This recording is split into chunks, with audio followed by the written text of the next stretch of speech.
This video is brought to you by CS.Money, a new Valve verified trading website that allows you to exchange your unwanted CSGO items for keys, skins, and knives safely and quickly. Be sure to check out CS.Money in the link in the description and tell them Valve Guide sent you for free cooties. When it comes to companies making impacts on industries as a whole, there are very few that can measure up to the titan that Valve is. Started by Gabe Newell and Mike Harrington in 1996, Valve has risen to become the undisputed top dogs when it comes to running the PC gaming market. From their world-changing video games to their unique innovation to the online gaming marketplace, they have quite literally changed the way modern people consume video games as a whole, and it seems like Valve could do no wrong, right? Well, I mean, they probably messed up once or twice, or 10 times to be specific. So today we will be traveling back into the not so distant past to revisit some of the worst Valve mistakes that they have ever made. So sit back, get ready like you're about to contact Steam support because it's about to go down. Starting off with number 10, not allowing coaches to help teams live at CSGO events. This is near the bottom of the list for two reasons. One, it's recent, and two, it's still hotly debated amongst the community and not totally agreed upon to be a mistake. Either way though, let's get into the nitty-gritty by asking what coaches do. Easy, they keep an eye on the bigger picture and guide the team and give them encouragement. And Valve decided to gut that idea entirely by banning coaches from communicating with their teams during an ongoing match. The reasoning being that coaches were effectively a sixth player and ruining the flow of the game, in Valve's opinion at least. However, this has caused a ruckus amongst the CSGO community, with many claiming that the bigger picture was what coaches needed to see when their players were in the heat of a firefight. It'll be interesting to see where this goes in the future, but until we see the further implication, this will remain stuck at number 10. Moving on to number 9, lack of CSGO support. Much like Team Fortress 2, CSGO is suffering from a lack of support from Valve. Hackers can run around for months unchecked while pro players are found and banned mid-championship. Linux support is close to a joke, and let's not even talk about the console versions of the game which it was initially designed for. It's been how many years since those versions of the games were last updated? I don't actually know if they've ever been updated. Admittedly, in terms of lacking support, this isn't Valve's worst sin. That honor goes to number 8, a lack of updates for TF2. TF2 is one of Valve's most successful and beloved IPs, so the lack of updates over the past few years has been quite concerning, especially when Valve is facing some heavy competition in the character-driven team shooter market thanks to Overwatch, Blizzard's new hit IP that I'm sure Tracer has made you aware of. Sure, there was a competitive matchmaking added in 2015. Since then, it's been mostly silent. Valve is going to need to step up their game or risk this being a massive mistake in the face of a new kid on the block. Coming in at number 7, outsourcing the Orange Box on PS3. The Orange Box was a crazy great bargain back in 2007. You got the Half-Life 2 experience, which means episodes 1 and 2, Team Fortress 2, and the brand new Portal. Great bargain, right? Well, if you bought it on PS3, in which case the game suffers from bad frame rate issues that can render the game nearly unplayable. It was kind of a joke, and Valve has never trusted EA, the company that ported it, ever since. Of course, that's not the only problem with the Orange Box, as in number 6, we have the lack of support for TF2 on console. If you thought TF2 on PC had support issues, I would like to introduce you to the console versions of TF2, a game which had its last update in 2009, which is just sad by today's standards since we're talking TF2. The massive changes that happened to the PC version of Team Fortress 2 since launch never happened on console, and we think it's a shame because we're never fans of keeping folks in the dark of system choice. Well,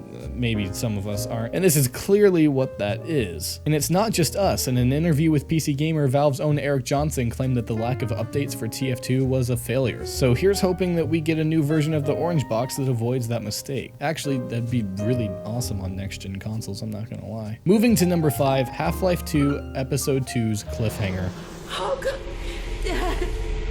Dad, please, Dad. Oh my God. Half-Life 2 is one of the best games Valve has ever made, and episodes 1 and 2 hold that torch well, but Valve's biggest mistake with Half-Life was just giving us a cliffhanger for episode 2. Why? The Half-Life 3 meme. We can't imagine Valve enjoys the serious amount of trolling they get for Half-Life 3. Whether it's on message boards or Hawaiian vacations, fans never stop, and while we can't fault them for this, we just have to imagine that Valve is sick of this on a personal level, making it quite possibly their biggest mistake on a personal level. Or maybe their best decision. I'm sure the controversy in the comments will be real for this one. Coming in at number 4, Counter-Strike Condition 0. Red Tail 5, respond. Any surviving members of Red Tail 5, be advised, multiple hostiles are inbound your position.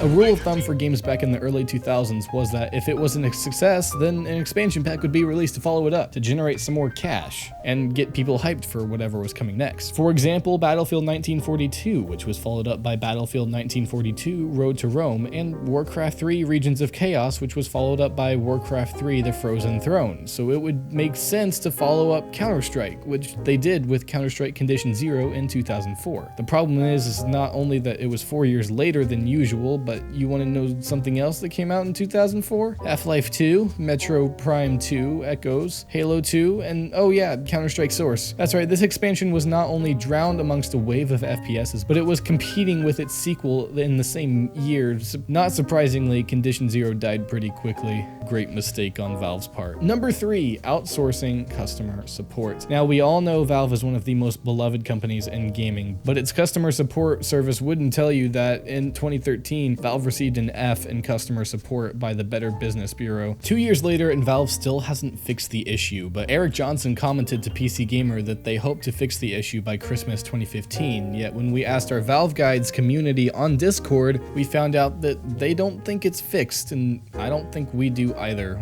We don't know exactly why Valve customer support is so terrible though, but we do know that it is a black stain on an otherwise sterling company, with 2 more exceptions that is. Making its way to number 2, paid mods. In 2015, Valve announced that modders could now add purchase functions to mods, starting with the most modded game of all time, Skyrim, because you either go big or go home when it comes to possible mistakes, right? This is a good idea in theory, but it has lots of holes in it. What about mods that broke? What about scammers that stole other people's mods? And can you even control mods? All of these combined with the fact that modders would only see 25% of the revenue. Estaba la paellera agarrada entre las piedras de Chipiona del faro. El cocinero con una paellera y a veces la vende paellera.